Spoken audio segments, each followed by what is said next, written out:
CSR ഫണ്ടിന്റെ മറവിൽ തട്ടിപ്പ് നടത്തിയ അനന്തകൃഷ്ണനെതിരെ കൂടുതൽ കേസുകൾ രജിസ്റ്റർ ചെയ്യും. ഇടുക്കിയിൽ മാത്രം 100ഓളം പേർക്ക് പണം നഷ്ടമായെന്നാണ് വിലയിരുത്തൽ. തനിക്കെതിരെ പരാതി നൽകരുതെന്നാവശ്യപ്പെട്ട് ഉപഭോക്താക്കൾക്ക് അനന്തകൃഷ്ണൻ അയച്ച ശബ്ദരേഖ 24 ലഭിച്ചു. 24 എക്സ്ക്ലൂസീവ്.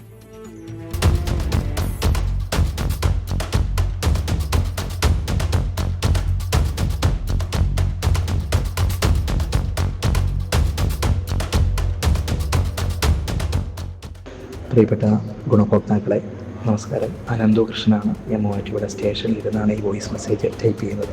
ഞാൻ തിരികെ വന്ന് നിങ്ങളുടെ എല്ലാവരുടെയും പൈസ തിരികെ തരാനോ സാധനങ്ങൾ തരാനോ കഴിയും. ഞാൻ അകത്ത് കിടക്കും തോറും എനിക്ക് കാര്യങ്ങൾ നിങ്ങളിലേക്ക് ചെയ്യുവാൻ നിങ്ങളുടെ പൈസ ഉൾപ്പെടെ തിരികെ തരാൻ പറ്റില്ല.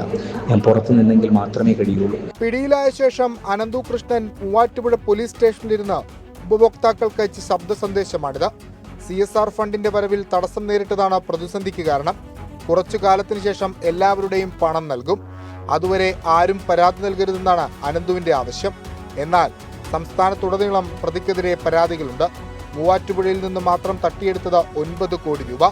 40,000 മുതൽ 60,000 രൂപ വരെയാണ് ഒരാൾക്ക് നഷ്ടമായത്. വാട്സപ്പ് വഴി ഒരു പരസ്യമായിരുന്നു, ഇങ്ങനെ വണ്ടി പകുതി വിലയ്ക്ക് കിട്ടും, ഇന്ന നമ്പറിൽ കോൺടാക്ട് ചെയ്യുന്ന മുന്നോട്ട്. ആ നമ്പറിൽ കോൺടാക്ട് ചെയ്തപ്പോൾ സീഡ് സൊസൈറ്റിയുടെ ഒരു പ്രൊമോട്ടറെയാണ് നമുക്ക് കിട്ടിയത്. അവർ വഴിയാണ് നമ്മൾ സീഡ് സൊസൈറ്റിയിലെ മെമ്പർഷിപ്പ് എടുത്തതും.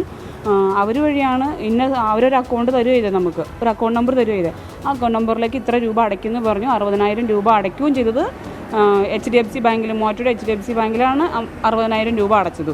കടലാസ് കമ്പനികളുടെ മറവിലെടുത്ത അക്കൗണ്ടിലൂടെയായിരുന്നു പണമിടപാടുകൾ. 30 കോടിയിലധികം രൂപ വിവിധ അക്കൗണ്ടുകളിൽ എത്തിയിട്ടുണ്ടെന്നാണ് പോലീസിന്റെ കണ്ടെത്തൽ. ഇയാളുടെ സഹായികളെ കേന്ദ്രീകരിച്ചും അന്വേഷണം ശക്തമാക്കിയിട്ടുണ്ട്.